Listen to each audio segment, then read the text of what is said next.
Celsius. Quem foi Celsius? Celsius foi um químico e astrônomo sueco que nasceu em 1701 e morreu em 1744. E, continuando, por que eu coloquei isso daqui de 300 anos? Porque ele fez 300 anos em 2001, isso quer dizer, tem pouco tempo, se você for pensar em uma escala mundial.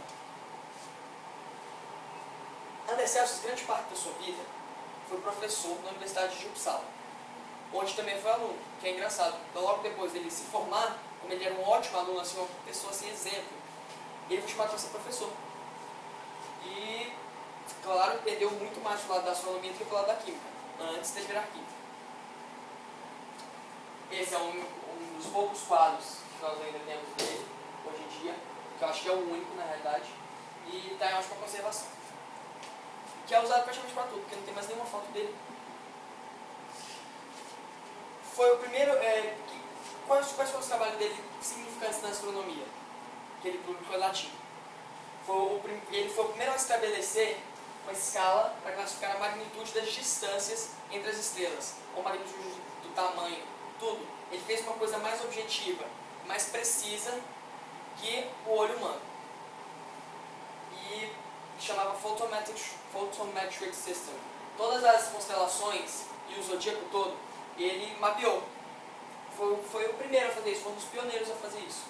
Depois de Galileu Galilei ter inventado o telescópio. E também outra coisa. Ele passou basicamente a vida inteira dele, que viveu 40 anos, 42 anos, que não é praticamente nada para os parâmetros de hoje em dia, passou praticamente a vida inteira dele estudando as auroras boreais e a distância do Sol e da Terra. E em relação a isso, ele passava mais ou menos 8 meses ao ano no norte estudando as auroras boreais. Ele chegou a presenciar 314 auroras boreais, aproximadamente. E com isso, ele calculava a distância do Sol e da Terra. Esse aqui é só mostrando quando está no gelo a temperatura zero, quando está queimando. Mas vou falar da temperatura agora. O mais importante que ele fez, ele não era, olha, tanto que o cara na cabeça, ele não era nem formado em química, mas o mais importante trabalho que ele fez foi em química. Ele pegou a temperatura de ebulição da água e a temperatura de congelamento da água e fez uma escala, dividido em 100 pedaços. Assim como nessa imagem aqui, ó, mostra aqui que ela é dividida em 100 pedaços. A resolução não é muito boa, mas ela é dividida em 100 pedaços. E também falou que a temperatura da água não depende da altitude ou longitude do globo. Isso quer dizer, se o cara está mais para o norte, mais para o sul, mais para o oeste, mais para o leste, não importa. O que importa é a altura em relação à camada atmosférica. Por exemplo, a diferença entre a ebulição no Everest, 67 graus, e a diferença entre a ebulição em Brasília, que é 97, é muita por causa do ATM. Mas não foi esse parâmetro de atmosfera que ele estabeleceu. E ele fez praticamente a teoria do ATM. Ele dizia que o padrão de ebulição varia de uma certa pressão padrão. Qual era a pressão padrão? A pressão no nível do mar, que é um ATM hoje em dia.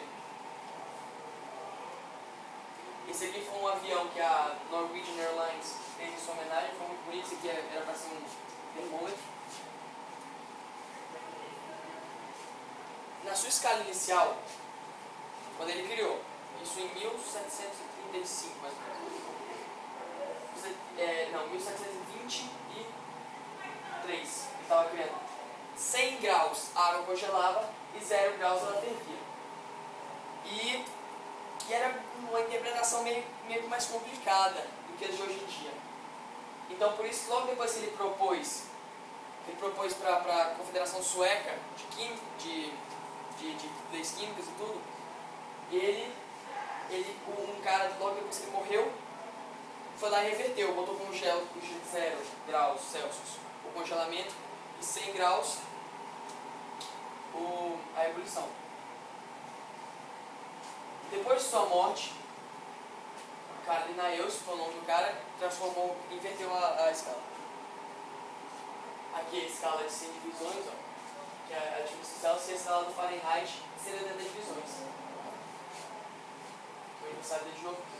E aqui é a fórmula química do Sr. Max William ensinou pra gente a tabela de conversão de Celsius a Kelvin para Fahrenheit. Só botei aí para adicionar algumas coisas para conta. Ele faleceu por tuberculose em 1744.